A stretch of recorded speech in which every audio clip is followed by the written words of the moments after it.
What's happening, family? It's Cat Sports again. Back for another afternoon with my people.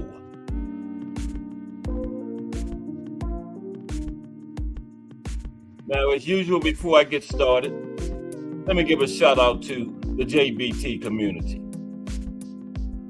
It's just boxing talk. We're a group of people that just love to talk boxing. And we're always looking for others to join us. And you don't have to have a channel, a podcast, anything like that. The only requirement is you just have to love to talk boxing. That's all. That's all. The Rise Podcast. Salute to the Rise Podcast. The closer. That's right, we call them the closer for the JBT. 9 p.m. Monday through Friday, 12 p.m. on Sundays. Salute to the Rise Podcast. Miss Cass, hashtag JBT, waving the pink hand. Salute Miss Cass. Tim Layton, hashtag JBT in the building. Salute Tim. Mike Masick. What's up, Mike Masick? Salute. Mike Rhyme in the building. Mike and Mike. Salute Mike Rhyme. Thomas Hill, hashtag JBT. The mayor of YouTube in the building. What's up, T Hill? Welcome to another episode of Cat Sports, the Box Historian. This is the Monday afternoon edition. How is everybody doing? Starting out another week. Everybody had a good week. Enjoyed the fight Saturday. We're going to talk about those two cards in a little while. Just briefly touch on them. Got another big week planned for you. Let's preview it, okay? Now, today is going to be, I got 20 fights of the most controversial and worst judging decisions you'll ever see, man. Just terrible. You saw Tim Bradley and Manny Pacquiao on the thumbnail, right? I just got some of the worst judging decisions. You'll remember them. Now, Tuesday, tomorrow, going to be the Mafia in boxing. History of the Mafia in boxing. And hey, some people say they're still running it today. That's tomorrow. Then Wednesday,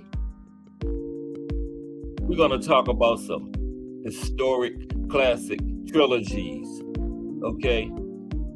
Like the big one, Ali Frazier. Who will ever forget that one?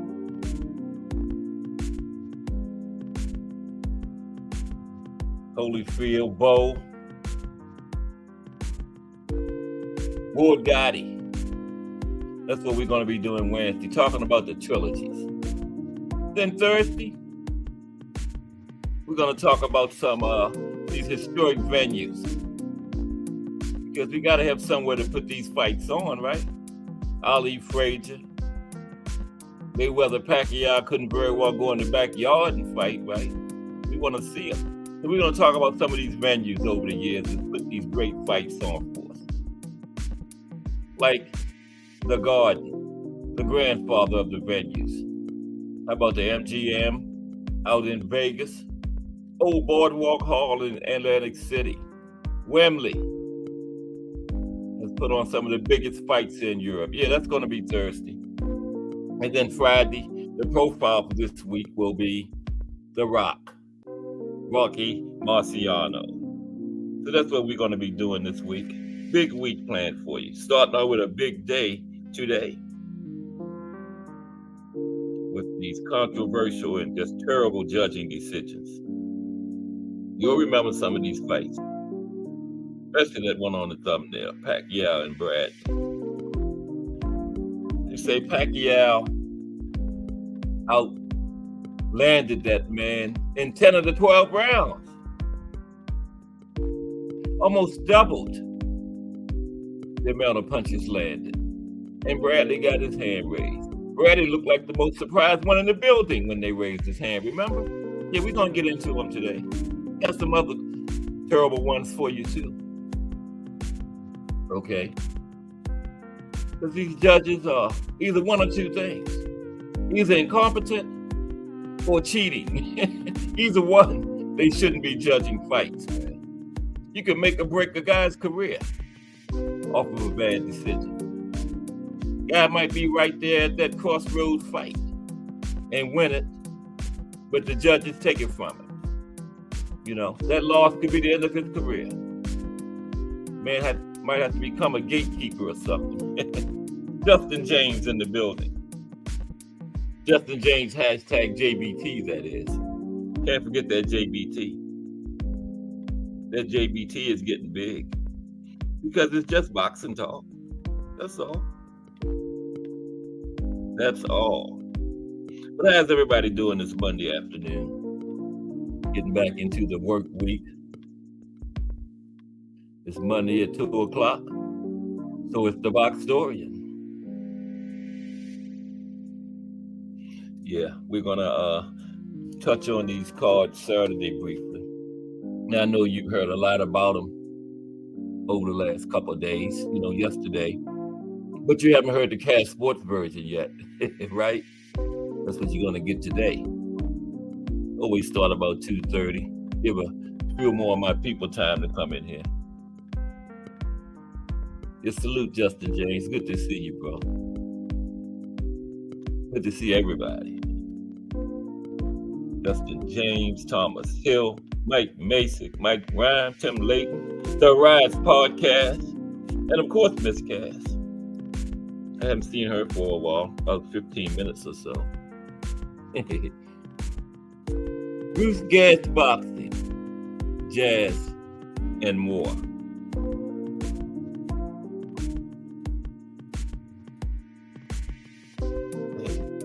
Look like Bruce Gas got his laptop yet, man.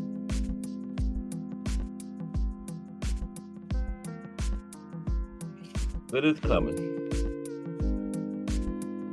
But salute to Bruce Gas, boxing, jazz, and more. And if you want to get some good history, Over there to Bruce Gas. So guess what? That's where the Boxtorian goes to get his history. Over to Bruce Gas.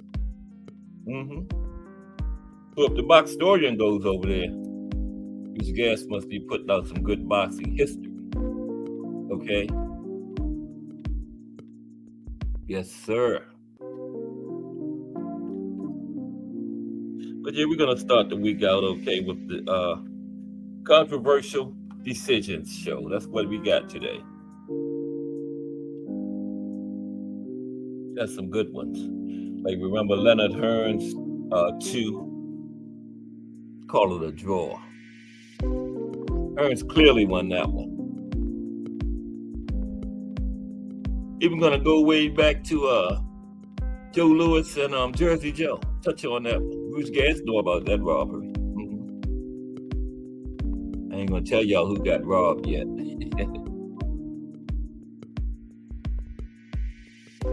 Who we have coming up next weekend, by the way? I'm not sure. I know we got a Friday card coming up in a few. I think it's next Friday, not this week. Oscar Valdez. We got a women's undisputed fight on the card. Only 10 rounds, 2 minutes though. Told you those women better get with Jake Paul. Jake Paul getting them paid. He giving them 12 rounds, 3 minutes. He even had a prospect fight on his last card for 4 rounds, but it was 3 minutes. Like I've been saying, give Mauricio that green belt back, ladies. Because he's the holdup on the 12 3-minute rounds. The WBA, the IBF, and the WBO is with it. I don't know what's wrong with Mauricio. Amanda Serrano showed him the way. She gave it back. Amanda said she's not fighting any more championship fights for no 10 rounds and 2 minutes. Mauricio wouldn't give it their program, so she gave him his belt back. Okay? I don't have to be undisputed.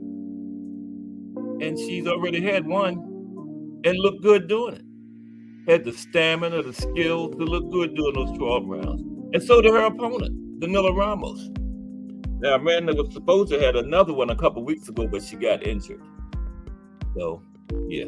But it's coming. Yeah, I love it. The women deserve 12 3-minute rounds.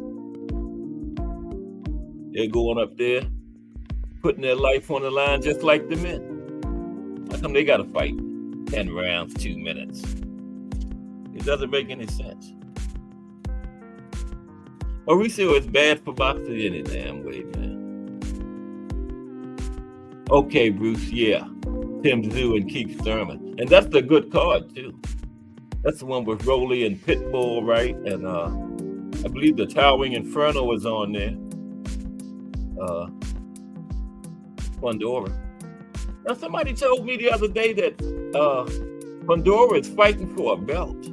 How can you lose your last fight and come back in your next fight and fight for a belt? You know, that's boxing. We love it, but that's boxing, man. I don't understand it. Shouldn't the man have to beat somebody first? You can lose and then come back in your next fight and fight for a championship. That is ridiculous. Probably for Mauricio's belt. That man is just terrible for boxing. His father, Jose Suleiman, wasn't that bad. No. There's the Boxing Menu podcast in the building. Plus, everybody that was subscribed to the Boxing Menu podcast, please get over there and resubscribe to him. He had to start a new channel. That's why it's the Boxing Menu podcast plus. Yeah. If you haven't done so, resubscribe to that brother. Putting out good content over there. He had just started going live just before he had to go off the air. And yeah. There's Remo. Hashtag Let's Talk Fashion. Hashtag JBT in the building. What's up, Remo? Getting close to another hashtag Let's Talk Fashion. Damn, already. Seem like you coming on every day, Remo. Wow. Of course, we get the preview tomorrow.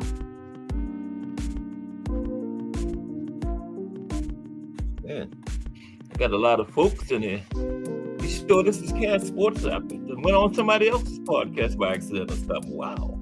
I ain't mad. We're going to get started in about 5 minutes. Talking about these fights from Saturday, just briefly. Touch on who won, who lost, who got knocked out. Oh, Joe George got his man about it. I told y'all Friday. You better sit down and when a Joe George fight going on, you better get there early. Get everything done. Don't get up. Because you come back, it'll be over. Joe will have a man stretched out. Yeah, hard-hitting Joe George. The juggernaut. That's what Aunt McQueen says. The juggernaut. Isn't it a whole mess, Justin? They need to figure it out. I just don't understand how the man, he got starched, got knocked out in his last fight. I'm talking about Fundora, but I hear his next fight is going to be a title fight. Where do they do that at, man? How is that possible? Damn. I mean, you don't even have to earn the belts anymore. How can you lose your last fight and your next fight is fighting for a championship? That is ridiculous, man. And I bet you it's Mauricio. Put nothing past him. He's just terrible for the sport, man. Changing referees' calls and stuff during the fight. Down there in Mexico somewhere. Remember that? The referee did make the wrong call because I think it was a knockdown and the referee called it a slip or something, which was the wrong call. But it wasn't up to Mauricio to change it. Come on, man. Yeah. Mauricio changed it. That was a knockdown. It's ridiculous. Let's look at these fights right quick. Then we're going to get into our show. Controversial and just terrible decisions. Y'all saw the thumbnail. That was the worst of them all. Like I say, Tim Bradley was the most surprised one in the building when the ring announcer called his name as the winner. Mouth dropped open, like, really? I won? Pacquiao almost doubled the man's punches landed. Outlanded him 10 of the 12 rounds in punches. But Bradley got the win. Unbelievable. Unbelievable. And we got a whole 20 fights of controversial decisions. So some of them had to be cheating. Like I said, there's only one of two things. It's either cheating or incompetent. Neither of which you should be sitting there judging somebody's fight, man. Some of the judges were suspended after the decisions. Some investigations went on, yeah. But they always let them come back. They give them further training and let them start judging again. Further training is not going to cure cheating, is it? No way. But anyway, we had a card in Las Vegas and it was one in the UK. In Las Vegas, the main event was William Zepeda against Maxie Hughes. And Zepeda got him out of there, 4th round TKO. After the 4th, yeah. Zepeda was throwing punches like there was no tomorrow, man. Wow, that guy, talk about punch output. Just completely overwhelmed Hughes, man. But Hughes was game. But he was completely overmatched, you know. And, the outcome of the fight was never in doubt. Now, Hughes, he was matching Zepeda's work rate in the first round. I think he actually won the first round, Hughes did. But Zepeda came out in the second round and he began inflicting punishment. Plenty of damage, to the head and body. And that pattern was set. And rest of the fight, Hughes really didn't have a prayer. And Hughes' corner put him out of his misery. Told the referee that's it after the 4th round. So Zepeda is now 30-0. knockout rate right there, right around 90%. But one thing about Zepeda, he reminds me a little of Billy. You know, all offense, right? I can see Tank stretching him out right now. Because I noticed, you know, he'll throw the left, and then when he throw the right behind, the left drops. Then when he throw another left, the right drops. As soon as you get him timed, he's right there to be counted. Right there. But maybe it was because he wasn't worried about nothing. Hughes was sending back at it too. I don't know, but I got to see more. I'm just not sold on it. All offense. You got to have some kind of defense. Especially when you're going up against a monster like the face of boxing, Tank Davis, man. Shakira pieced him up too. You know, that's what Zepeda said he wanted next. You can't just be in there wailing away against a defensive fighter like Shakira that's accurate, you know? No way. Shakira will watch this man over 12 rounds, easily. But I'm not going to say easy because there's never anything easy about two grown men in there throwing punches at each other's head. But I'll say dominant. How about that? Dominant. Yeah, Shakira was dominating. Just do boxing. The voice is in the building. Salute Just Do Boxing. 4 o'clock shorty. Okay. That's who I'm warming you up for, by the way. But anyway, yeah, Zepeda is now 30-0 with 26 knockouts. Okay. What is that? I gotta know. I'm fascinated by knockout rates. I think it's 26. Yeah, 30-0 with 26 knockouts. What is that? Knockout rate. Real quick. Got my calculator right here. 86. Might as well say 90. Yeah. But yeah, I got to see him in there against some better competition, because he was not worried whatsoever about what Hughes was sending back at him. He just walked up to him and no defense, just swinging, wore him down. But then elsewhere in the card, real quick, we had Floyd Schofield. He defeated Esteri Suero. Disqualification. That was a dirty fighter, wasn't he? Looked like he was trying to get disqualified, man. He was hitting the man low, lifting him up in the air, hitting him behind in the back. I was wondering what took the referee so long to disqualify him. Damn. What a dirty fighter. But Floyd got the disqualification, 5th round. Eric Priest defeated Jose Sanchez Charles. 10-round unanimous decision. By the way, Floyd and Suero were lightweights. Priest defeated Sanchez. They were middleweights. 10-round unanimous decision. Christian Calcrease defeated Marquise Weston. Got him out of there in the 2nd round. Cruiserweight. Joel Iriarte defeated Levi Bosway Garcia Benitez via 2nd round TKO. Welterweights. Then over in the UK, real quick, Nathan Heaney, it was a draw. So Heaney retains his title, whatever it was, one of the secondary titles. They had a split draw. One judge had it for Heaney, 116, 113. One had it for Pauls, 115, 114, and the third had it 114, 114. Then Liam Davis got his man Eric Rowe was out of there in the 2nd round, featherweight, junior featherweight. Joe Joyce, hard-hitting Joe Joyce.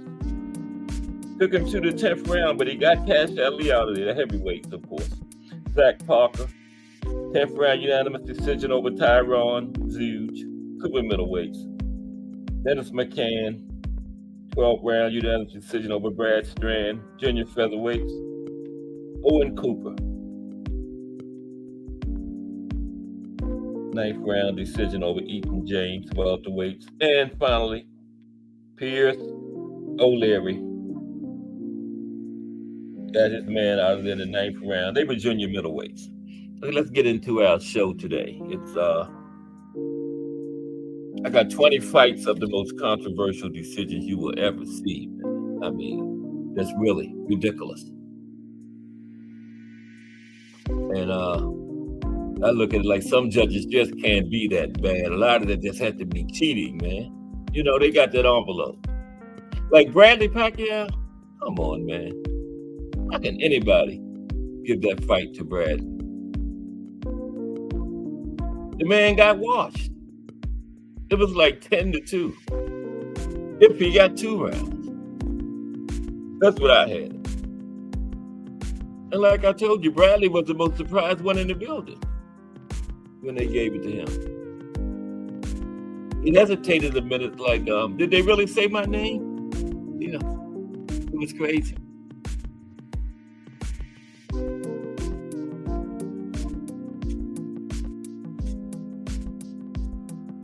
Yeah.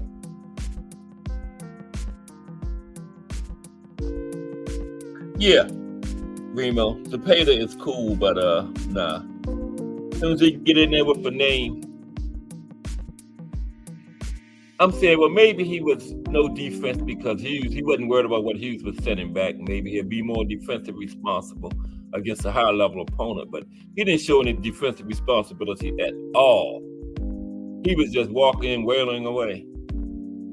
Swinging with one hand, the other one down around his waist. You know, so maybe it was just his opponent. But I can't see him fighting a Tank or a Secure. Any of those guys down there, Keyshawn, Murray Tyler, any of them guys like that, man. Anybody that can punch, you know, or accurate. No, he's not gonna go too far fighting like that. No way.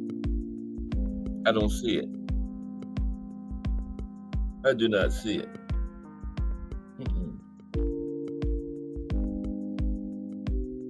D for the win in the building? Yeah, D for the win is in the building. What's up, D for the win? I wasn't paying attention to the chat. Salute to D for the win, everybody, in the building. We are going to be talking about these terrible judging decisions today. Let's get into it. I got 20 fights of just... A lot of it had to be cheating. Because these judges have training and they can't be that bad. Let me get my slide presentation ready for you. Okay. How's everybody doing this Monday afternoon? Got a big week too though, man. Big week planned for you. What in the world is going on?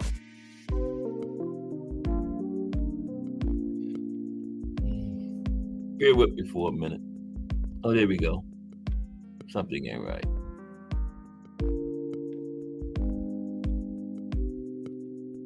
There we go. You ready to take the whole thing out of here, man? You know, get my slide presentation ready. There we go.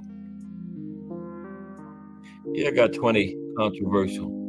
Not controversial, just bad judging decisions. It's incompetence or cheating. I think a lot of it is cheating, man. Because no judge is just not that bad. I mean, we sitting there watching it on TV, man. They right there at ringside watching it. How come they don't see what we see? You know what I mean? They see it, but they've been paid off to see it a certain way. You know, the way the Bob Father or Oscar or somebody wants to see it, right? Like that Kambosos and Maxie Hughes fight. Maxie Hughes clearly watched Kambosos. But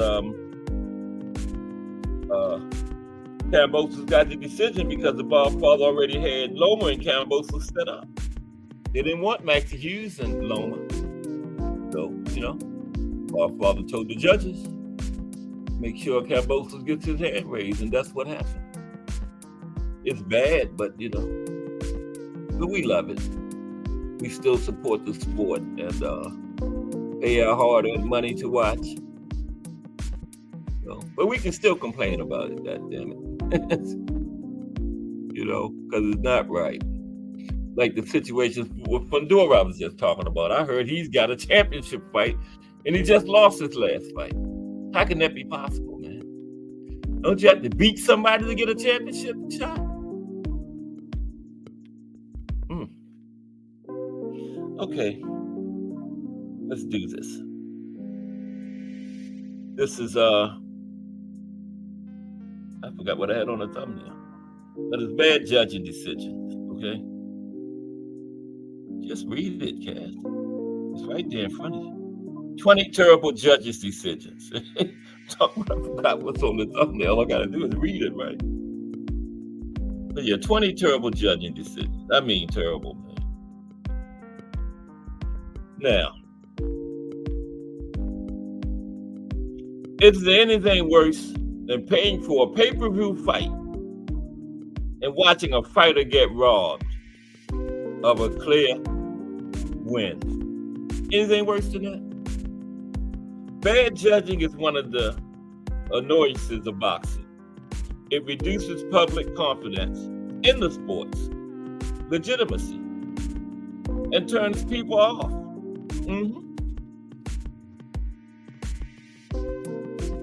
It leads to charges from incompetence to corruption.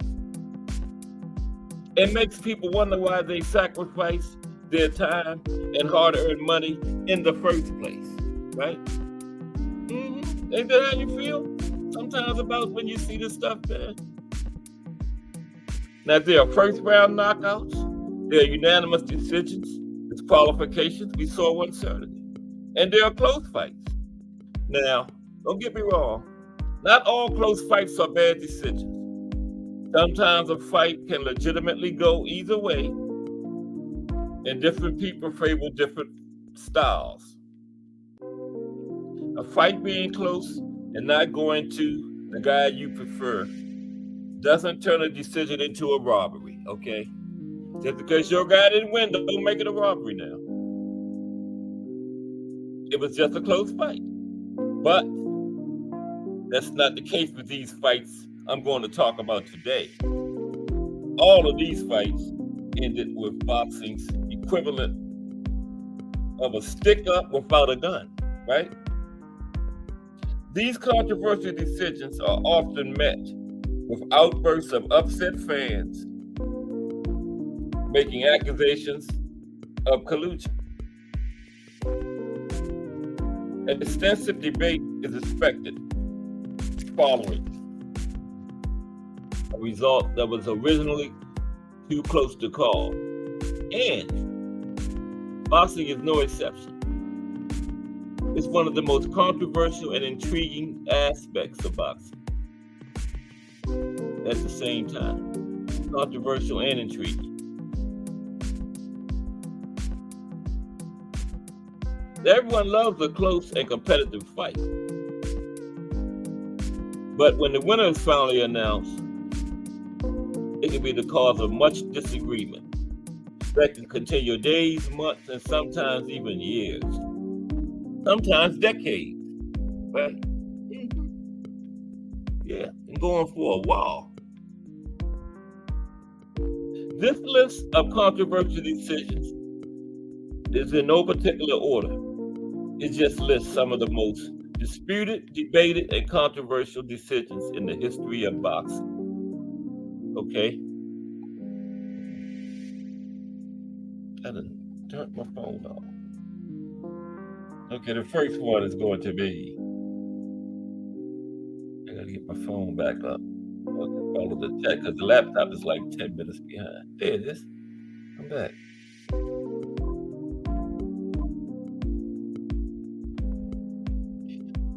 Make Pitbull and Roll in the main event. What happened?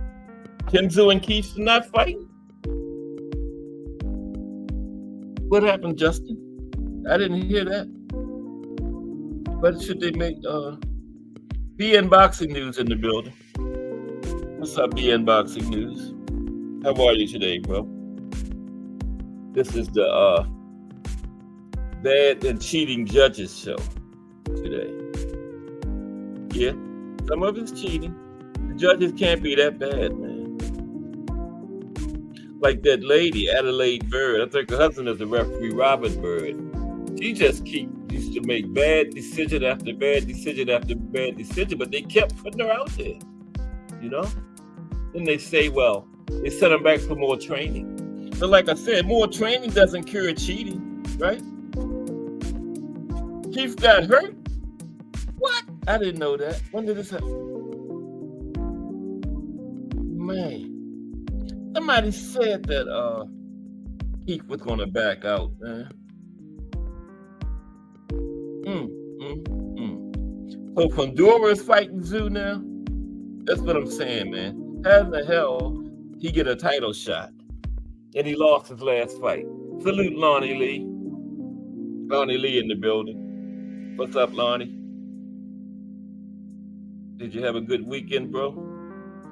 Hope you got the work week started back okay. Oh, let me correct that. Lonnie Lee hashtag JBT is in the building. Lonnie Lee hashtag JBT is in the building. But our first bad decision is going to be Canelo Alvarez against Triple G, Gennady Golovkin. Is that them? Yeah. Canelo Alvarez versus Gennady Golovkin, better known as Triple G. Now, this fight was September 16th, 2017 in Las Vegas, Nevada. Okay? Now, this was one of the biggest clashes and most iconic rivalries in the modern era, okay? But has unfortunately always divided opinion with the decision, seeming to change its course forever. Now, Canelo Alvarez and Gennady Golovkin traveled to Las Vegas to headline the famous MGM in a huge contest with middleweight world titles on the line, right? Canelo went into the fight night as the bookie's favorite, but things took a turn for the worse, right? Triple G was the more dominant fighter on the night, banking rounds along the way, seemingly doing enough to edge the way in front of the Mexican superstar, who was struggling to deal with his output, right? He was struggling to deal with Triple G's punch output, man, clearly. Now, despite landing a booming overhand right in the 9th round, Triple G managed to also finish the fight strong, and many felt he had done enough, but the judges didn't, okay? Had the scorecards a draw. Okay? One judge had it maybe to Canelo like 118, 110 or something. Yeah. Now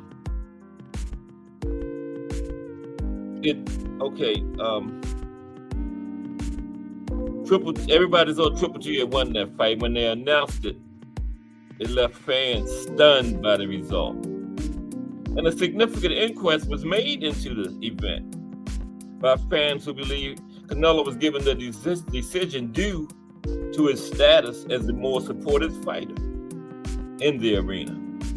Now, this led to a second clash, which was also awarded to Canelo in controversial circumstances, but slightly less so, okay, than the first encounter. Triple G and Canelo, remember that one? Everybody knows Triple G pulled that one off, man.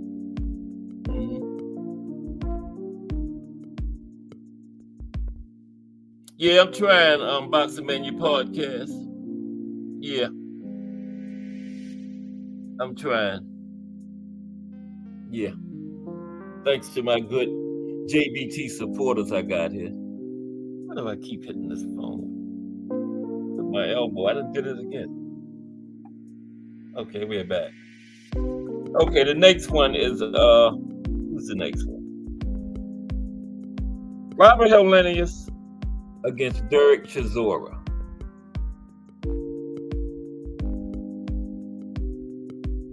next one.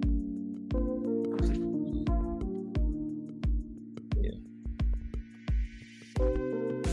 Okay. This fight was December 3rd, 2011. It was in Helsinki, Finland. Okay. Over there, Helsinki, Finland. Now that's not really known as a fight city, Helsinki, Finland. That's the only fight I ever heard of being in. Okay. Now, British star Derek Chisora traveled overseas to take on Robert Helsinki. Excuse me, Robert Helenius. The fight was in Helsinki. Okay, Robert Helenius, and he was looking to secure a title shot against Vitaly Klitschko at the time, right? Now, throughout the fight, as fans are accustomed to with the entertaining heavyweight division, Chisora was by far the aggressor in the contest, respectively putting his rival on the back foot and landing some punishing combinations, right? And Helenius, to be honest, he had very little reply. And Chisora was limiting him to single shots throughout the fight, right?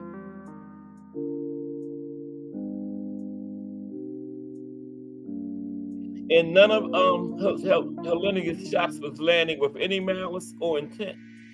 But when the scorecards were read out, somehow it was judged that Helenius had been handed the decision, which left Chisora in a state of outrage and confusion.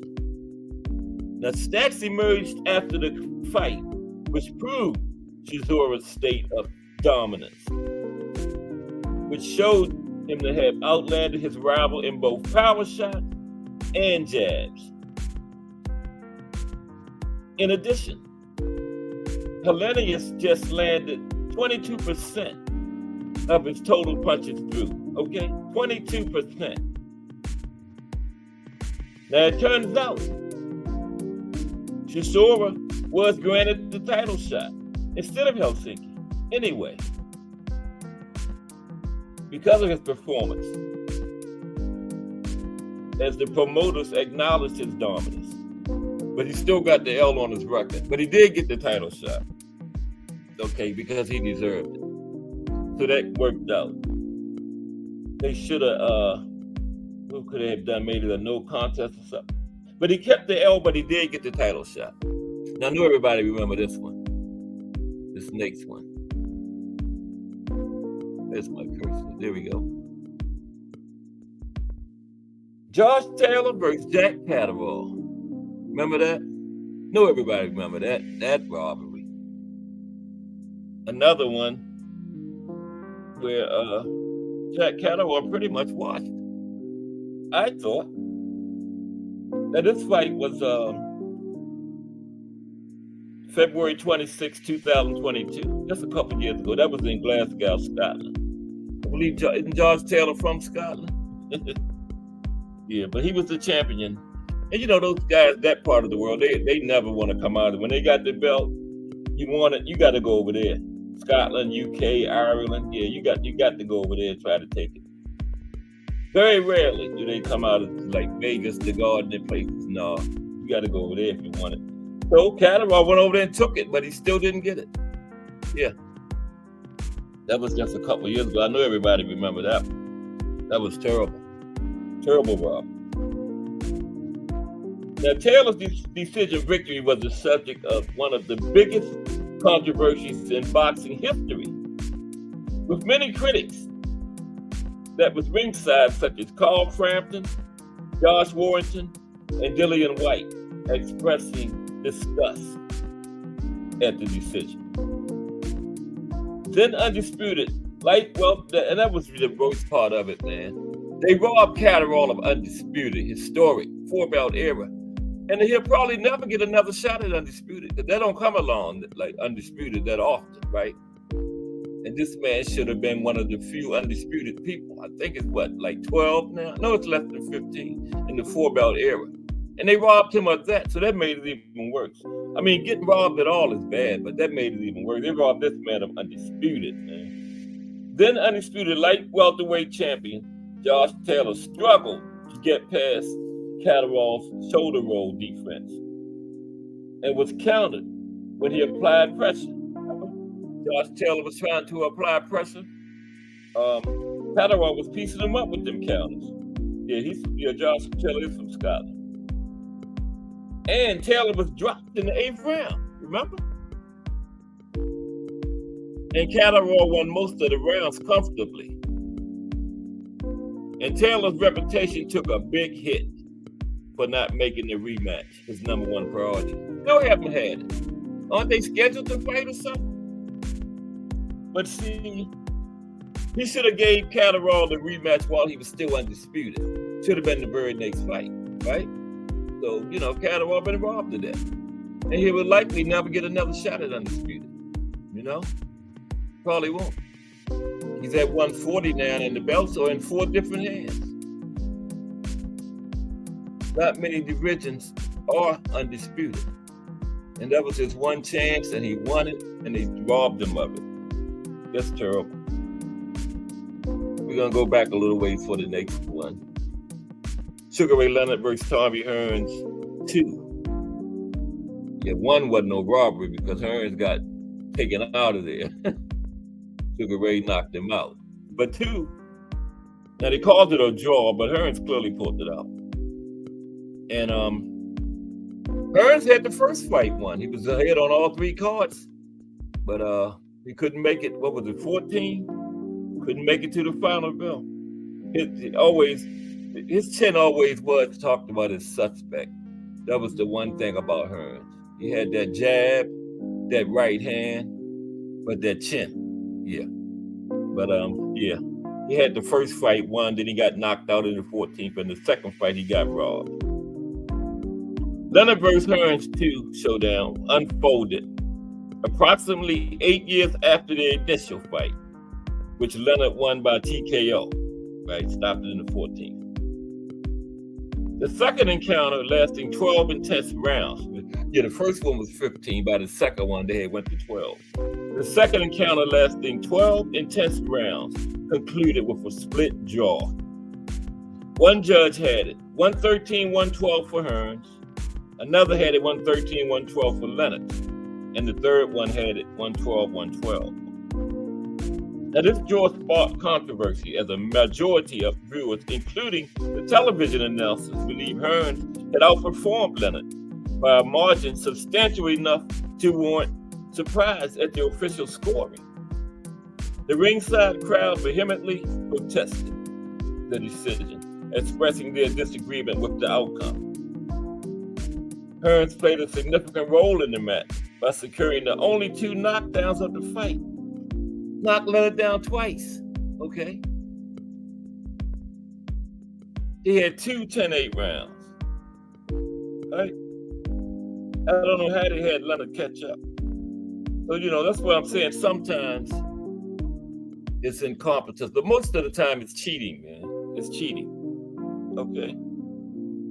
Hearns had the only knockdowns of the fight, which was 2 of them. In the third round, he dropped Leonard after grazing him with a right cross, causing Leonard to lose his footing. But the right cross was what caused him to lose his footing, okay?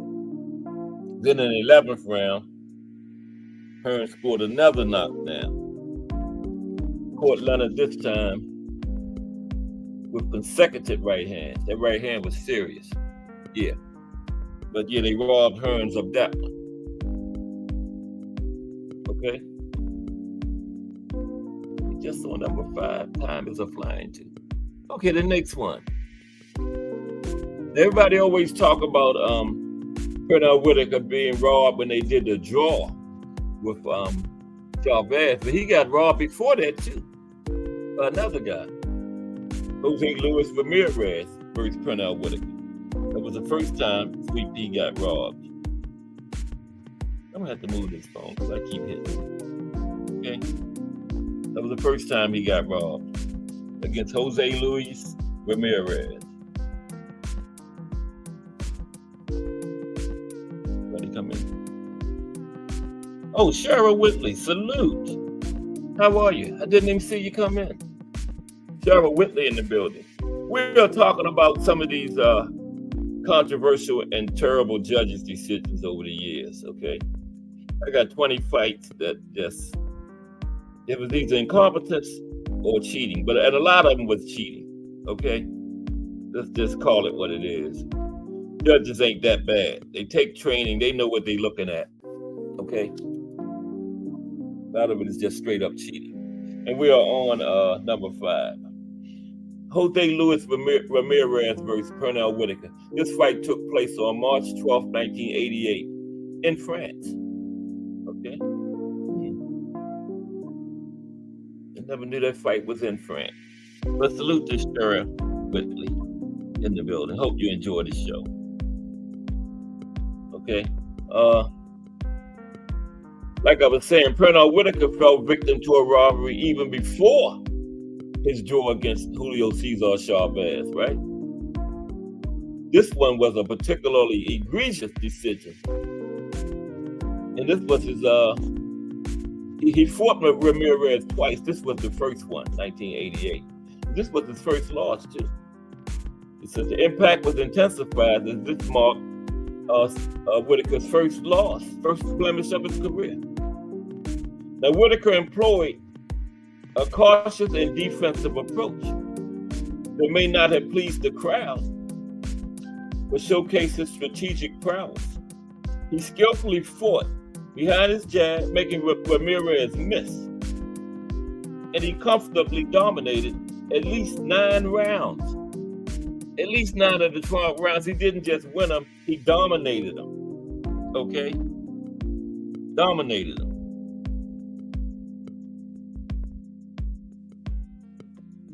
Didn't just win 9 of the 12 rounds, dominated them. Okay? Despite Whitaker's clear and dominant display, the judges rendered a split decision in favor of Ramirez.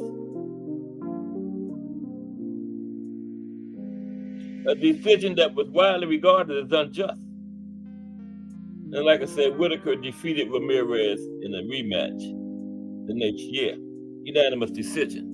You know, that's what this one should have been. I mean, the second one was like a carbon copy of the first one. I don't know how they judged it differently. That's crazy. It was basically the same fight. But they gave one to Ramirez, one to Whitaker. Just crazy. Okay. Now the next one, Paul Williams versus Erislandy Lara. Okay. July 9th, 2011. Atlantic City, New Jersey. AC. Now, there was a time when Paul the Punisher Williams was one of the most feared fighters in boxing. Okay, he had physical advantages, a tall frame, and good power. He wasn't someone that a lot of guys were willing to face, right? He was the definition of a high risk, low reward opponent. Now, this fight on July 9th, 2011 was against slick Cuban boxer Erislandy Lara, who was relatively unknown at the time. Okay? Now, Lara has since become something of a cult boxing icon, and this fight helped propel him to that status, even though they robbed him. This fight put him on the map, okay? Because, like I said, Williams was, he was ducked by a lot of boxers at that time, and Lara went in there and beat him, even though he didn't get the decision, you know? Lara dominated the fight, winning no less than 9 rounds, convincingly, right? Only to see the win snatched from him by the inept judges. I think they cheated. Not inept, by the cheating judges. They awarded Williams a majority decision by scores of 116-114, 115-114, and one judge called it even. Okay? The fight was nowhere near that close. Now, the 3 judges for this fight were suspended by the New Jersey State Athletic Commission. And while the commission didn't find any evidence of wrongdoing, you're not going to find that. Okay. It ordered the suspended officials to undergo further training. Now, what is that going to do? Further training don't cure cheating, right? What is further training going to do? But anyway, they got suspended, ordered them to undergo further training. But Lara still had that loss on his record, right? Yeah, he still had the loss on his record. So making them undergo further training didn't do anything for him. But that fight did put him on the map because he beat a good fighter, Paul Williams. You know, like I said, Paul Williams was a lot of fighters back then and everything, and this little unknown fighter, Lara, at the time, came in there and beat him, right? Convincingly beat him. Although he didn't get the decision. He beat him. Now this next one, come down some. I got my slides mixed up when I was making them, but I'm gonna figure it out. Everybody okay this Monday afternoon? Get the week started back out okay? Glad you're here with a couple hours from Cast Sports. I got a big week planned, I told you. Tomorrow is going to be the Mafia in boxing. Wednesday it's going to be some of these historic trilogies we had. I'm gonna have like 10 trilogies. You know, like Ali Frazier, Gotti Ward, Bo Holyfield. Yeah, just 10 historic trilogies. Okay. Thursday is we're gonna do a show on the venues. These great venues that these fighters perform at over the years, like Madison Square Garden, the MGM Grand in Vegas, the old Boardwalk Hall in Atlantic City. Used to have some good fights there. I've been up there to a few of them. I seen all women's fight up there one time. Just like some local fighters. It was a good card too. Wembley Arena in England. Some of the greatest fights in Europe been in that place. So that's what Thursday is going to be. And then Friday is going to be the profile. It's going to be on Rocky Marciano this week. Okay? So a big week planned. Okay, next is not that.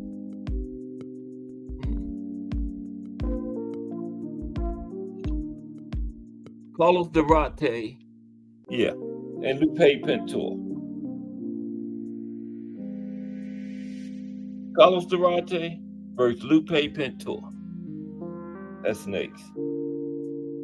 This fight was on June 3rd, 1979 in Las Vegas, Nevada. Okay. It was at the not the MGM Grand, Caesar's Palace. Yeah, Caesar's Palace was big time back around that time. All the big fights was out there, man. Caesar's Palace was the place for boxing. Okay. Now, during the 10th defense of his WBC bantamweight crown in 1979, and having scored a knockdown while dominating the entire fight against Lupe Pintor, Carlos Durante must have felt pretty good while awaiting the judge's verdict. He had a knockdown and dominated the whole entire fight. But when the scores were read, check this out. A stunned Pintor, right? He got the winner. He was stunned. Had his hand dubiously raised in victory. Pintor was shocked. He just knew he had lost, right?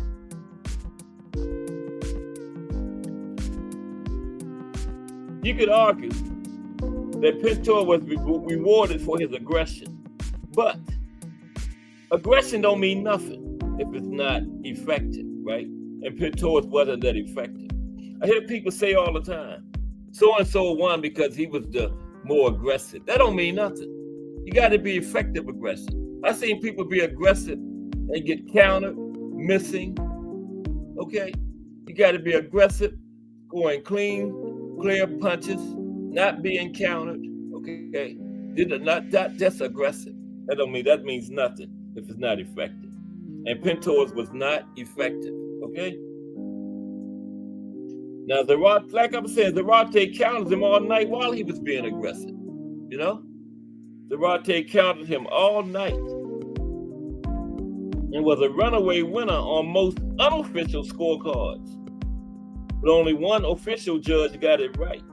Bob Martin had it 145, 133. That was in the 15-round era. That's like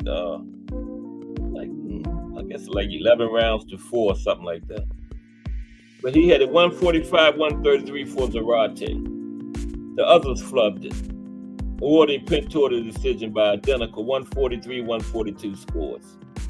Maybe to him by 1 round. Yep, they flubbed it. That's a perfect word. Yeah, the mafia attempt.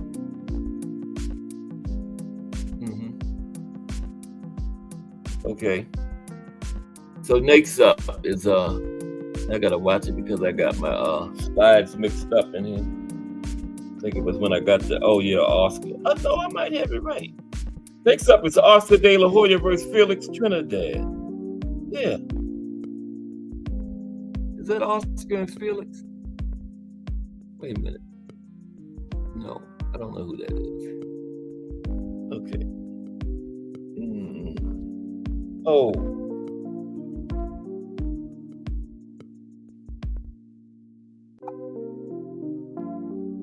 Bear with me for a minute, please. Oscar De La Hoya and Felix Trinidad.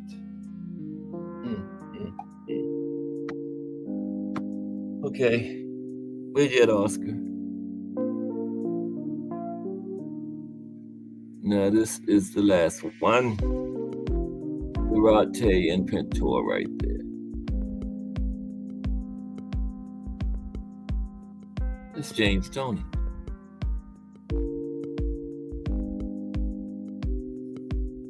There go Oscar and is that Felix? Not sure. That's Oscar and somebody. Yeah, that's them. I guess. That's Oscar. Okay, the next one is Oscar De La Hoya and Felix Trinidad. Okay. Oscar De La Hoya versus Felix Trinidad. This was September 18th, 1999, back in Las Vegas, Nevada. Okay. Now, at that time, it was a heavyweight dominated era of boxing, right? 90s. But the De La Hoya and Trinidad fight emerged as a blockbuster pay-per-view spectacle. Oscar De La Hoya, holding the WBC welterweight title, faced off against Felix Trinidad, who had the IBF title, in a clash of undefeated champions. Both of them came in undefeated, man. This fight was really a disappointment, too. De La Hoya strategically frustrated Trinidad throughout the night with exceptional lateral movement and footwork, skillfully avoiding the ropes and maintaining a safe distance from the powerful Puerto Rican boxer in that left hook. Oscar deployed his jab very effectively, and he displayed a dazzling array of right crosses, and he consistently stunned Trinidad. Now, although many observers believe Oscar was comfortably leading the fight, Oscar chose to ease off in the final rounds. Yeah, that's what Oscar took his foot off the gas. Now, despite his late tactical shift, the consensus was still that De La Hoya had dominated the fight enough in the earlier rounds, right? And therefore deserved the win. However, much to the surprise of many, Trinidad was declared the winner through a majority decision. Yep, and Oscar really dominated that fight. But they gave it to Felix. Yes, they did. That's terrible. Oscar got robbed. Okay. Next up, I better pick it up because time is moving. Next up is Tim Bradley and Manny Pacquiao. Well, I got my slideshow correct. So Tim and Manny right there. That might be the worst of the whole lot, man. This might be the worst of the whole thing. Tim and Manny. This fight was June the 9th, 2012 in Las Vegas. And Manny stepped into the ring with a lesser-known fighter with a chance of an upset, according to some boxing analysts. And he did come away with the victory, despite losing the fight in the ring.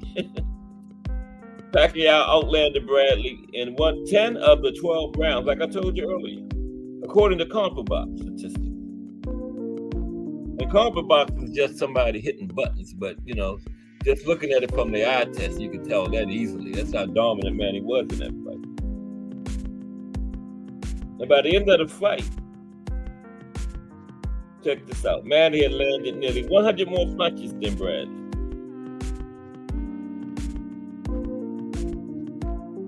He was able to beat Tim Bradley to the punch whenever he opened up. And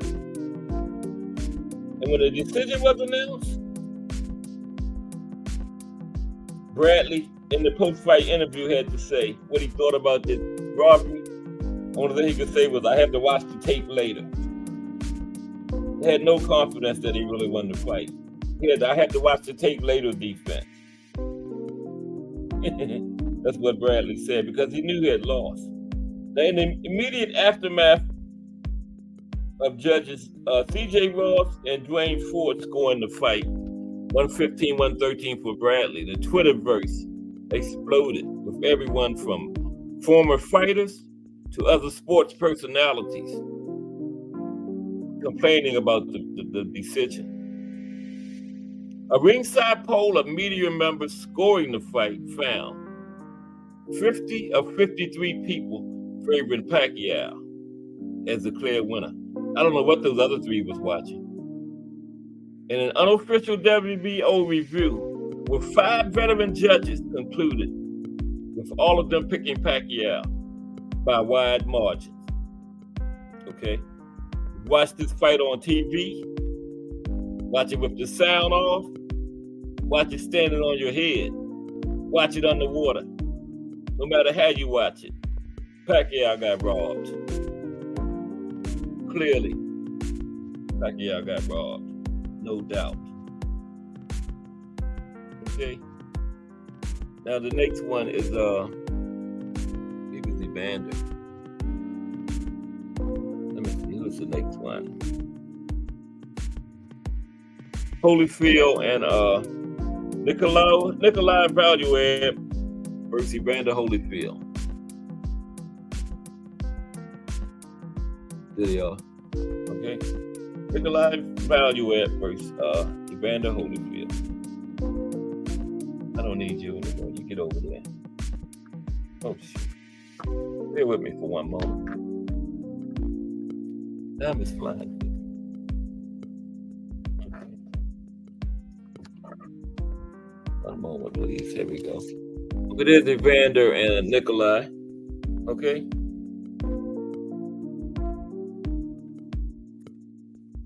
Now, oh shoot, what did I do? There we go.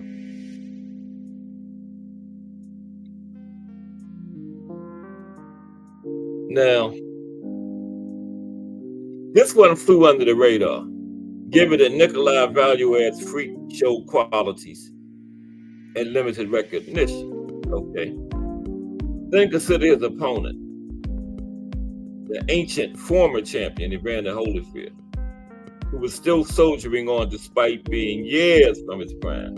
Because this fight was, I didn't forget what it was. Yeah, 2008. Okay, yeah, Evander was way past his prime then. But nobody seemed to care. It was a few days before Christmas in 2008, Valuev received a gift from the judges. And the fight was in Switzerland, right? Who gave him a majority decision. And Evander was a shell of himself, but he still won the fight. Holyfield, despite being a shell of himself, Holyfield still did enough to win. But the crime is, Valuev did virtually nothing, but still managed to get rounds from the judges on the scorecards, okay? The Russian seemingly threw nothing at all and allowed Holyfield to dance and land in spurts Okay. The major media outlets scored the fight for Holyfield, including Sports Illustrated, who gave it to Evander, get this, 118 to 110, giving him 10 of the 12 rounds. And regardless how you felt about Holyfield and the path his career took, he clearly won that fight. Okay? Clearly won it. No question. No question about it. Holyfield won that one. He was robbed. He was robbed. Bear with me for 1 second, please. Again.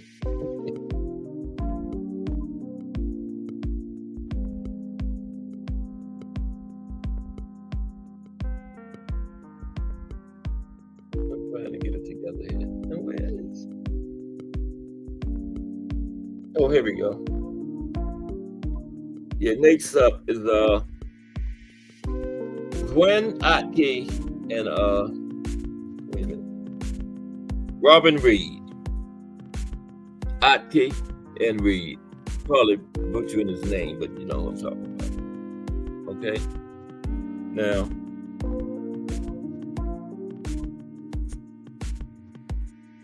it's dangerous to travel to Germany for a fight against a hometown fighter. And Britain's Robin Reed learned that the hard way in 2003. Now, Atke, he retired undefeated because of several or more decisions, including this one. He was taken to school by Reed, who was robbed by both the referee and the judges. Okay? Took him to school. It's much less. It's hard enough to beat the guy in the ring, much less you got to beat the referee and the 3 judges too. But he went to Germany, fought up against a German, you know how that goes. Yeah. But Bradley was getting death threats after that, Tim? Wow. I think I did hear something about that. Wow. Now, Reed dropped Atke in the 6th round, but the referee somehow ruled it a slip. And then in the 7th round, he had a point deducted for a headbutt that nobody in the arena or on TV, including the commentators, saw. Referee just made up a headbutt. And despite these shenanigans, Reed should have still come out as the clear winner. But the hometown judges once again gave Atke a gift. That's an insult to people, hardcore fans who understand the sport. Yeah. You see why Atke retired undefeated? He was getting those gifts from the judges. Got a whole bunch of them. They made sure he retired undefeated. The next one is, I'm glad they ain't in here because this is the robbery where James Toney got a gift. Ant's boy, James Toney, got a gift in this one. James Toney versus Dave Tiberi. Yeah.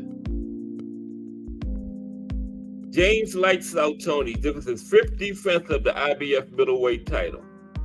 Now, this was supposed to be a routine fight tune-up for him against the unheralded Dave Tiberi, but it turned out to be anything but routine. Now, Toney, as was a frequent problem in his career, struggled to make weight and looked slow and lethargic in the ring. Now, on the other hand, Tiberi had the opportunity of a lifetime in front of him, and he did not waste it. He outlanded the champion significantly, dominated Toney, and should have been awarded with the IBF title for his work. But Judge Frank Brunette was the only one that scored it correctly, 117 and 111 for Tiberi. But he was overruled by judges Frank Garza and Bill Lurch, who both scored at 115, 112 for Toney. Now, a later investigation revealed that the 2 judges who scored the fight for Toney wasn't even licensed to judge fights in New Jersey, where the fight was at. But that didn't help Tiberi He retired in disgust after the fight. Man just gave it up. Okay. Our next robbery is, hold on for 1 second.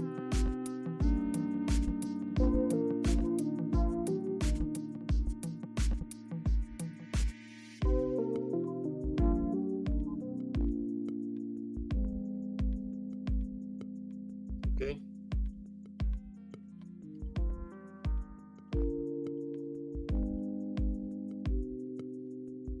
Our next robbery is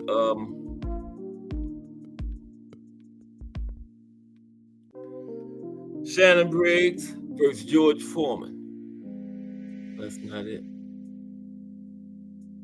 Okay, this is where I went wrong at. This is where I went wrong at. Oh, there we go. Shannon Briggs versus George Foreman. Right, that's Big George when he came back with the bald head and everything. Yeah. Became the oldest man to ever win the heavyweight title. 47. I think that was in 1994. But he got a gift this time. Now, sometimes when a fighter lives by the sword, he dies by it. Foreman found that out the hard way when he faced Shannon Briggs for the lineal heavyweight championship in his last fight in 1997. This was George's last fight. George would drop a highly disputed majority decision. Briggs got the gift. Foreman would drop a highly disputed majority decision despite outlanding Briggs by a significant margin and knocking him down many times with hard shots. Virtually nobody except for the judges felt Briggs did anything close to deserve a victory. Now, the judges were an inexperienced crew and found themselves the subject of harsh criticism after the cards were read. But for some viewers, this was nothing more than karma from another bad decision when Foreman got the nod over the unknown Alex Schultz in a fight he clearly lost in 1995. So this was the payback. Payback was in effect for this one.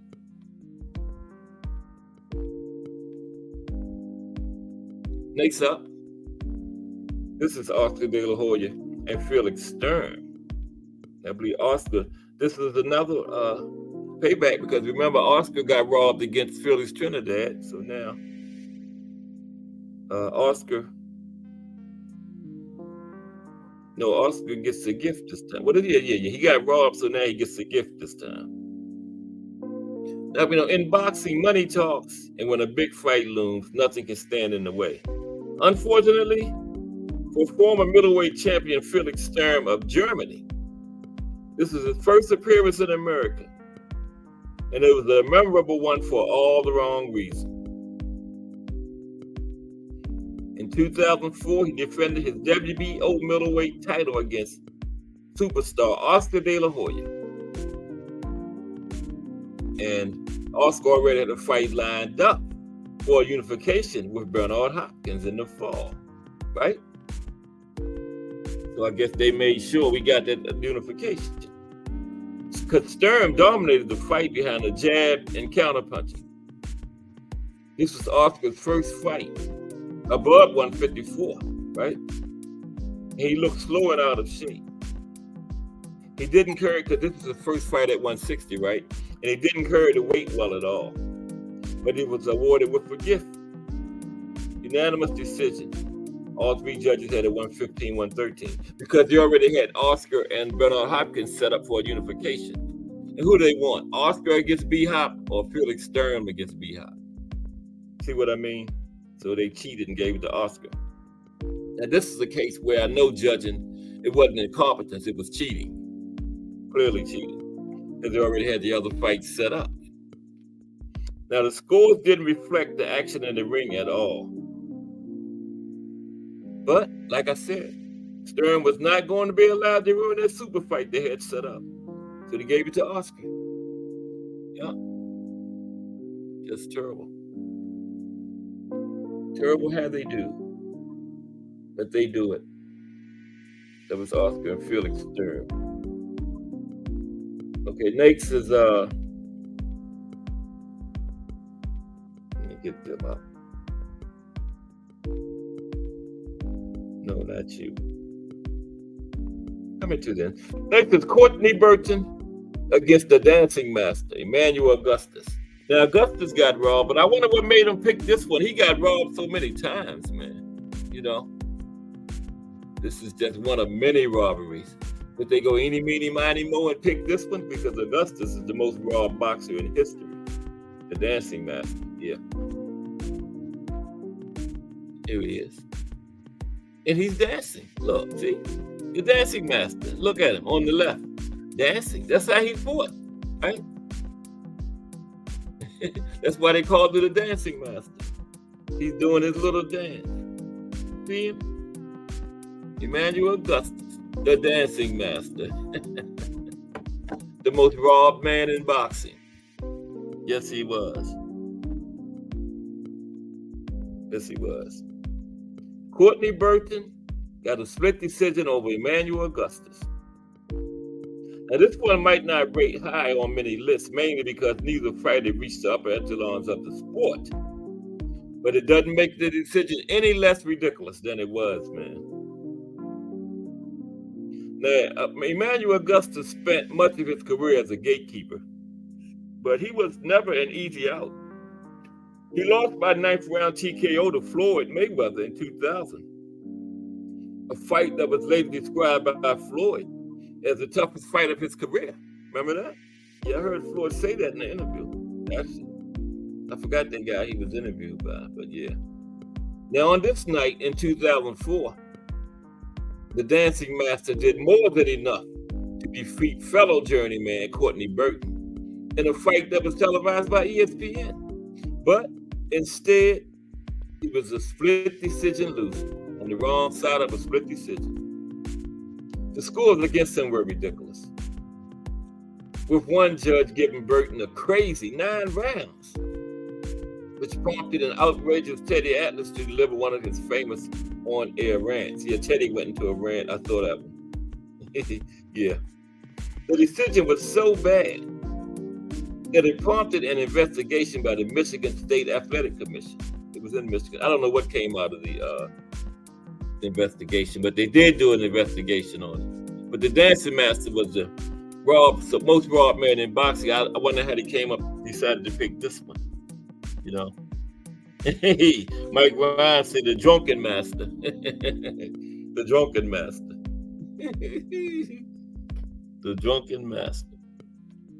Okay, next up is Joel Casamayor, Jose Armando Santa Cruz.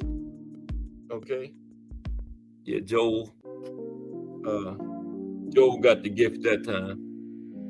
Let me see how many more I got to go here. Just 5 more. Yeah, we'll make it. It's 2:31. Oh yeah, good time. And we got a big week planned. On Cat Sports. Don't miss it. Tomorrow it's the Mafia show. Okay. I'm gonna preview. Review is afterward. Preview is before. After I finish these 5, we're going to preview the week again. Now, Joel Casamayor got a split decision over Jose Armando Santa Cruz. Joel got the gift this time. Now, the Miguel Cotto versus Shane Mosley fight in 2007 was one of those fights that was close, competitive, and could have gone either way. But this fight was on the undercard, okay? On this undercard, a fight was featured that can only be classified as one of the biggest heists in boxing history. Now, recognized lightweight champion Joel Casamayor, who entered the fight off a long layoff, was awarded a ludicrous split decision win over hard-charging challenger Jose Armando Santa Cruz. Even the judge who scored the fight for Santa Cruz did so by a close 114-113 score. I don't even want to talk about the other two, who somehow gave it to Casamayor. Despite, get this, Santa Cruz outlanded Casamayor 246 to 129, and that ain't all. Plus knocked him down. Okay? Plus knocked him down. Let me say that again. Santa Cruz outlanded Casa Mayor 246 to 129. Plus he knocked him down. Okay? That's almost double the punches landed. ESPN.com's Dan Raphael had to fight a whitewash, 119-108 in favor of Santa Cruz. So did Harold Letterman, 118-109, but Harold Letterman, he come up with some ridiculous scores. He finally got one right. No rational person could have felt that this fight was even close, much less that Casa Mayor won it. The man watched him.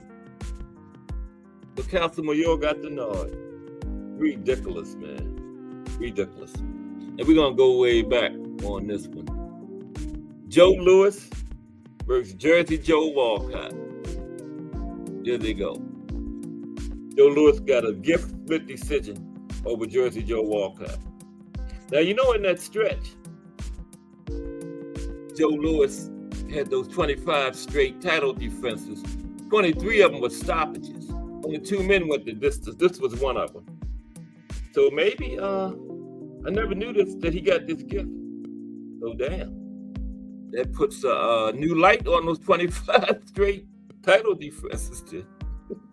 One of them definitely was a gift. Wow. But he had that streak going, so they couldn't let Joe lose. Now, a fighter really apologizes to his opponent after a controversial decision. But that's exactly what happened on December 5th, 1947, when Joe Louis defeated Jersey Joe Walcott by split decision. Get this. After the fight, this is what Jersey Joe said now. Joe Louis didn't say he said this, but Jersey Joe said, Joe Louis told him, "I'm sorry, Joe." That's what Walcott told the newspapers in his dressing room after the fight. Okay. So who knows? I thought they said it like Joe Louis apologized. Jersey Joe Walcott said he apologized. Okay, that's a difference, right? Most felt that Walcott, who dropped Louis in the first and fourth rounds, dropped him twice, had his left eye closed, had done enough to win the fight. But the official judges disagreed, and that's what count. 2 scored the fight for the defending champion, while the third one gave it to Walcott. Now, ringside poll was done of media members, right? And it showed that the majority of them also favored Walcott. Okay? It just goes to show you, bad judging transcends generations. It ain't just now. Bad judging transcends generations. Okay. Who next? I believe it's okay. A couple more to go. I believe it's Lennox Lewis and Evander. Yeah, Lennox Lewis and Evander Holyfield is next one. Yeah, there you go. Lennox and Evander Holyfield. Now, Lennox Lewis got a 12-round decision gift in this one. Okay? Hope everybody enjoying the show. Appreciate the people sticking with me, sticking it out. Okay. My real hardcore fans. Like Mike Ryan, Tim Layton, Mike Masick. All it, you know who you are. Okay. When Lennox Lewis, Justin James. When Lennox Lewis, Bruce Gass, Al Booger, Remo. Okay. When Lennox Lewis and Evander Holyfield just do. Okay. Everybody. When Lennox Lewis and Evander Holyfield met Thomas Hill. Okay, let me read this. When Lennox Lewis and Evander Holyfield met for the undisputed heavyweight championship at Madison Square Garden in 1999, the world was watching. Lewis was the WBC champion. He had that title for 2 years. And Holyfield had just recently unified by beating Mike Tyson and stopping Michael Moore. Now, the fight failed to live up to the hype as Lewis dominated behind a long jab that Holyfield could never neutralize. By the end of the fight, the Brit had outlanded Holyfield by more than 200 punches. Right? 348 punches to 130. Now, Lewis landed almost as many punches as Holyfield threw for the entire fight. Ain't that something? He landed almost as many punches as Holyfield actually threw in the fight. Wow. But as the final bell sounded, everyone could see that Lewis would retain the championship. Then the scorecards were read, and the air came out of the room. I had it back, but Holyfield got the gift. Eugenia Williams, that's another one. Always giving up bad decisions. Her and the other lady, Adelaide Bird, her husband is a referee. There's some, now don't get me wrong, it's a whole bunch of bad men giving bad decisions too. The guy named Tim Cheatham. That's a hell of a name for a judge, ain't it? Tim Cheatham. Tim will cheat them. Tim Cheatham. Eugenia Williams, who should never have scored another fight after this one, I agree. Favored Holyfield by a 115-113 score. She even scored the fifth round. Now get this. This lady should never have judged another fight. She gave the fifth round to Holyfield. Lewis outlanded Holyfield in the fifth round by 43-11. And the hell she gives the round to Holyfield? What's she over there doing, her nails or something? Lewis outlanded Holyfield 43-11 in that round, and she gave the round to Holyfield. Come on, man. She should never have judged another fight in her life, man. But her wasn't the only one. Like I said, there's a whole bunch of bad men judging too. Larry O'Connell, he invented a 115-115 draw to overrule Stanley Christodoulou, the only judge who watched the fight with his eyes open and scored at 116-113 for Lewis. Christodoulou used to be a referee too. Yeah, but can you believe that? The lady gave it around to Holyfield and what's that, like 4-1? 43-11? Something like that, right? God damn, how the hell? What was she doing? 8 months later, Lewis avenged the draw by beating Holyfield in Las Vegas. But yeah, it was a draw. Yeah. Holyfield Lewis clearly won the fight, man. I can't get over that. 43-11. And the one that scored the 11 punches get the round. She should have been banned from judging then. And she did some more bad decisions after that. Every time she in there, she giving bad decisions. I think she'd be over there talking on the phone or something. Supposed to be judging the fight, doing her nails, talking on the phone. You know? Yeah, it's crazy, man. That's just crazy. Now we come to Colonel Whitaker and Chavez. This is one of the biggest ones too. Yeah, one of the biggest robberies in history. Well, they called this a draw. Yeah, this was not no damn draw, man. Colonel Whitaker, Paul Brown draw against Julio Cesar Chavez. I just watched this again the other day after I did that show Friday. What was it? It was something about controversials. This fight was in that. Every time I do something about controversial fights, this fight is in it. Okay? Now, all you need to know about this fight is that in the immediate aftermath of the fight, Sports Illustrated ran an issue with the headline, Raw blazing across Colonel Whitaker's shocked face. Yeah, I remember that. I had that. I don't know where it's at now. Probably worth some money now if you had it in good shape. But yeah, Sports Illustrated, Nate's magazine had Colonel Whitaker on the front, had Raw in capital letters across his face.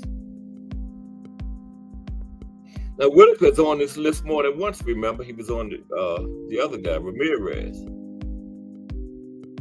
But none was worse than this one. 1993, when he got robbed. This was the granddaddy of robberies, okay, in Texas. Chavez entered the fight with a perfect record of 87-0. And he also had got another gift in that when Meldrick Taylor, the man, stopped the fight with 2 seconds left. So Chavez got a couple of gifts. Yeah. Plus, he was sleep, Remo. I thought when you go to sleep, it's all of you ain't even got to count. It's over. A knockout. It's over. But the referee was counting anyway. See, the referee messed up. He was messing around trying to get Waller to the corner. Then he started over at 1 when he should have looked at the timekeeper, who was probably at like 5 or 6 or 7 by the time the referee got commenced his count. But he did it wrong. Like, remember the fight I talked about, Ali and Liston's second fight? The referee never counted Liston out. But when he tried to continue, they stopped it because the timekeeper had counted him out. So, but when the referee is not counting, as soon as that man hit the mat, when the referee trying to get the guy to the neutral corner, the timekeeper is counting. And once the referee get that guy to the neutral corner, he's supposed to look at the timekeeper and pick the count up there. Not supposed to start over at 1 like this referee in the Fury fight did. Yeah, that was terrible. Now, the first few rounds of this fight were relatively close. But by the 4th round, Whitaker began to seize control of the fight. And Chavez struggled to get close enough to land punches on Whitaker. And when he did, Whitaker dominated the inside also. As the fight went on, the crowd became quiet because it was a Chavez crowd down there in Texas. They knew he was losing. You could hear a pin drop in that joint. Now, the Showtime commentators was calling it right, called the action in the ring. They had Whitaker way ahead when the final bell rang. But then the scorecards came out. First one was Whitaker 115, 113. That's when everybody knew something was up, but that was way too close. Then the last 2 was 115, 115. And you got to have a majority. Although Whitaker 1-on-1, the 2 drawers had the majority, right? So it was a draw. Allowed Chavez to escape with his O, and some call the worst decision in boxing history. Okay. And last but not least, this is from the Olympics. It was this is an Olympic fight. Park Sai-hun against Roy Jones Jr. And they've always been hard on Americans in those international competitions, man. Yeah, always. Now, this is far and away the greatest robbery in the history of Olympic boxing. And for that matter, it could be in boxing as a whole. Now, many fans know Roy Jones for his phenomenal professional career, where he captured world titles in 4 weight divisions and spent years as the undisputed pound-for-pound king. Years. But a lot of people don't know where he got his start as a 1988 U.S. Olympian who was ripped off out of a gold medal at the Seoul Games against, guess what? Korean. En route to the gold medal match, Jones did not lose a single round in the competition. Okay? In the final gold medal match, he outlanded his opponent by 86-32, only to lose the fight on a 3-2 judges' decision. The fight caused an uproar, and the International Olympic Committee spent years investigating. It was later revealed that the judges who voted in favor of the Korean fighter had been wined and dined by Korean Olympic organizers, but Jones never received a medal that belonged around his neck. Right. Got cheated by a Korean in Korea. Okay.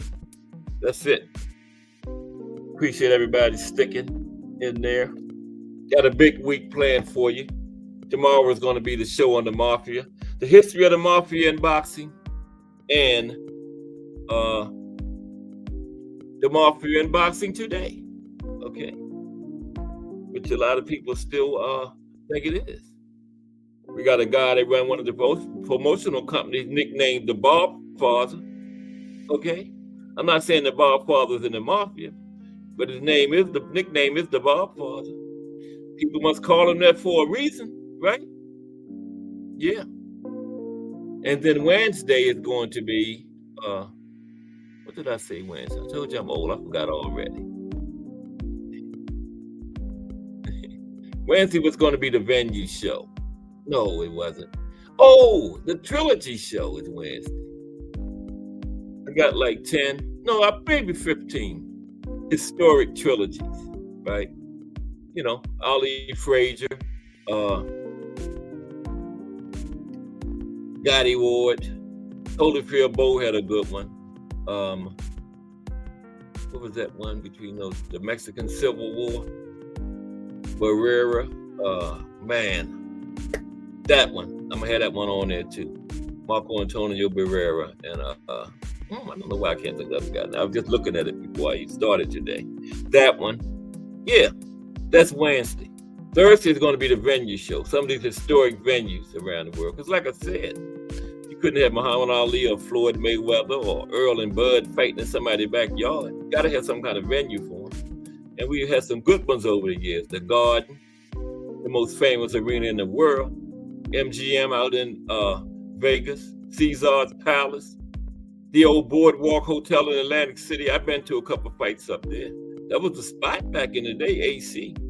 Boots had a fight. I don't know if it was at the Boardwalk last year, but Boots had a fight in AC last year. I don't know if it was at the old Boardwalk Hotel, but yeah, he fought there last year. Wembley over in England. Some of the biggest fights in Europe. Ali Henry Cooper was there. That's the English guy that dropped Ali on his butt. Yeah, Fury and Dillian White fought there. Joshua, Vitaly Klitschko. Was it Vitaly or was it Vladimir? Vitaly or Vladimir? I can't remember. One of the Klitschkos fought Joshua over there. Yeah, that's going to be Thursday. Big week. And then Friday, our profile is going to be The Rock. Rocky Marciano himself. Yeah. Don't miss that one. Finished his career 49-0. That's why Floyd went to 50-0. We had a guy that was 51-0, but he had a draw on his record, Ricardo Lopez. So yeah, if he wouldn't have had that draw, Floyd would have had to go to 52. He would have did it. Got 2 more fights in there against lower level opponents. Make sure he won them, you know. Yeah. But I appreciate everybody, man. Sticking with me. Get ready to put another Cast Sports in the books. Okay. But come by tomorrow for the show on the history of the Mafia in boxing. And not just history. It might be oh, I didn't see that, Mike. Mike said more like she was doing her toes. Yeah. Because doing her fingers, she could still be peeping at the fight. You're right, Mike. She was doing her toes. She was looking down. Yeah. Yeah. More likely her toes, yeah. Can you believe that, though? Lennox Lewis outscored Holyfield 43-11 in the 5th round, and she gave the fight to the round to Holyfield. She should have just been taken at that point and removed. Don't you turn the cards in after every round so somebody seen it? They should have went over there and just grabbed her up and escorted her out of there. You know, man, she definitely shouldn't have judged another fight. I mean, even on CompuBox, 43-11 got to be kind of accurate. If you outscore that much more than a person, man, how can somebody look at that and give it to the other person? That's ridiculous. That is ridiculous, man. But Just Do Boxing coming up next, I guess, because I've been saying last couple of days just didn't come on. I can check real quick. Just Do Boxing, you coming on today? I know you're listening. Just Do always listening in the background, like, you know, yeah. But I'm gonna check for you real quick. Just Do Boxing. Oh man, I don't see it. Oh yes, Just Do Boxing today. Coming up in 10 minutes. He's gonna be talking about Barfather said Stevenson versus Zepeda is 1 call away, so don't miss that. That sounds like a good one on Just Do today. Yeah, The Voice is back. All right, missed them the last couple of days. Yeah, The Voice is back today. Okay, So I'll meet y'all over there in a couple minutes. Yeah. And make sure you show up tomorrow at 2 for the show on the Mafia. Okay? Because if it's 2 o'clock on the weekdays, it's the Boxtorian. Giving out that history.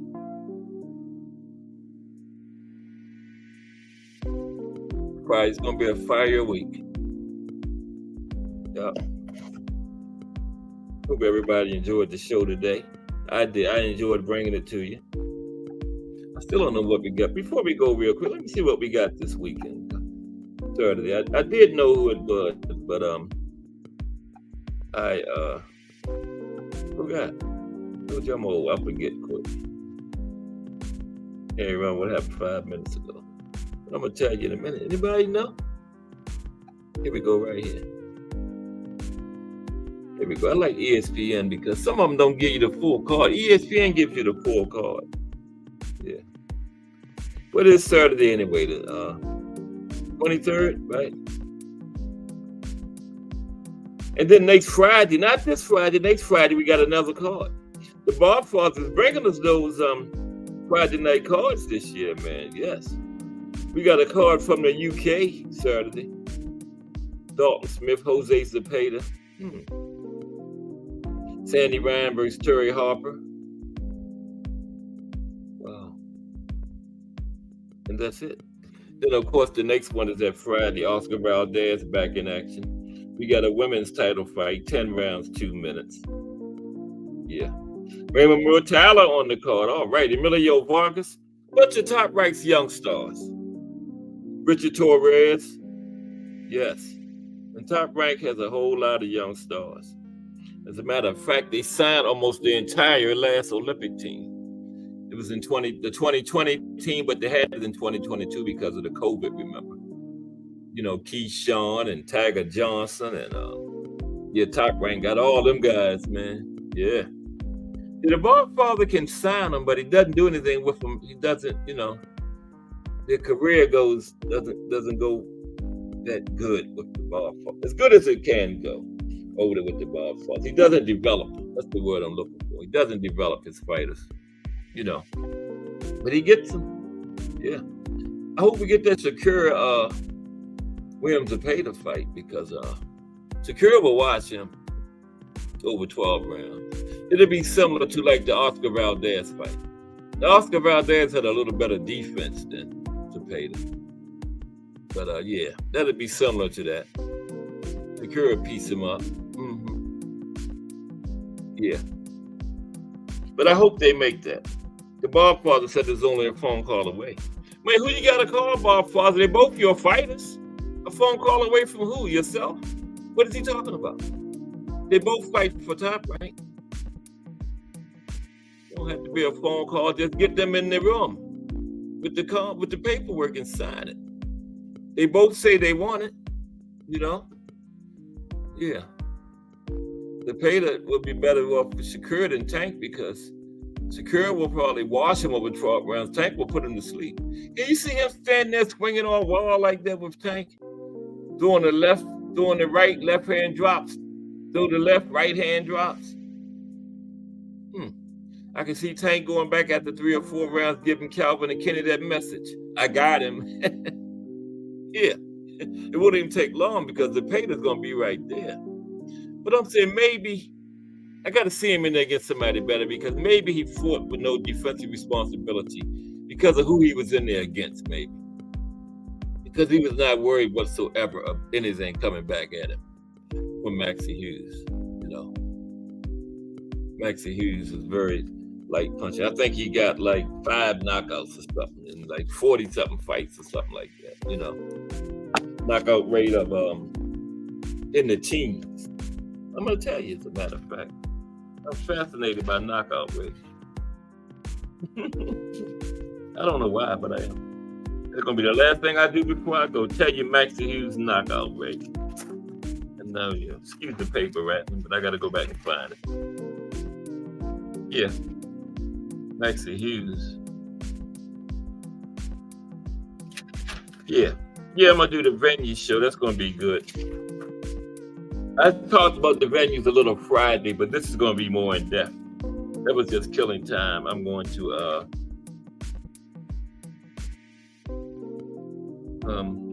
tell you some of the big fights there, the history of it. Yeah, it's gonna be good. Like Al Booker said the other day, the venue show is going to be good. Come on, Maxie Hughes, where are you? Oh, I know where Maxie's in the back. Here we go. Maxie Hughes knockout rate.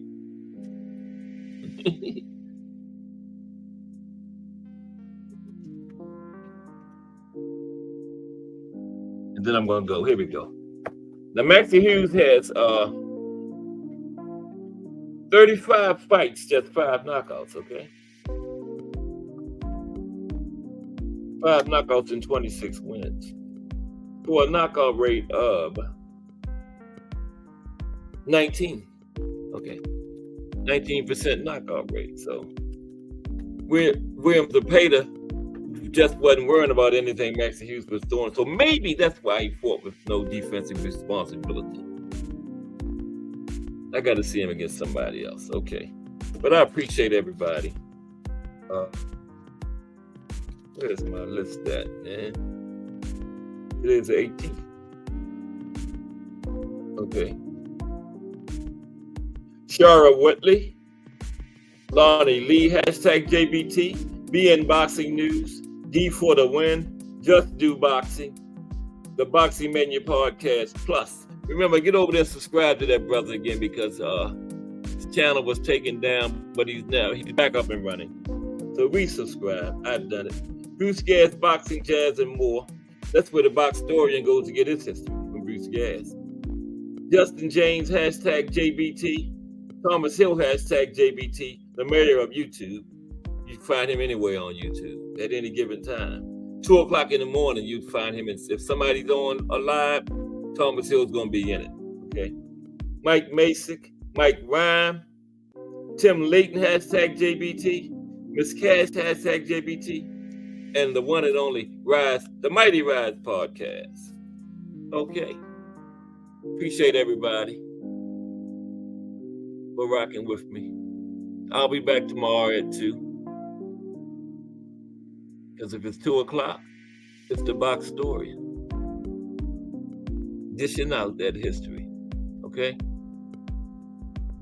But I really appreciate everybody for rocking with my growing channel.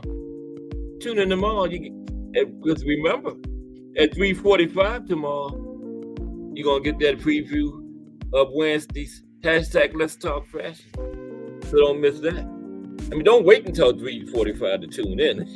But that's coming at 3:45. Because we got another one coming up Wednesday. Okay. Just Do Boxing might be in progress because it's 4 o'clock. Appreciate everybody. Cash Sports. See you. Everybody have a good day.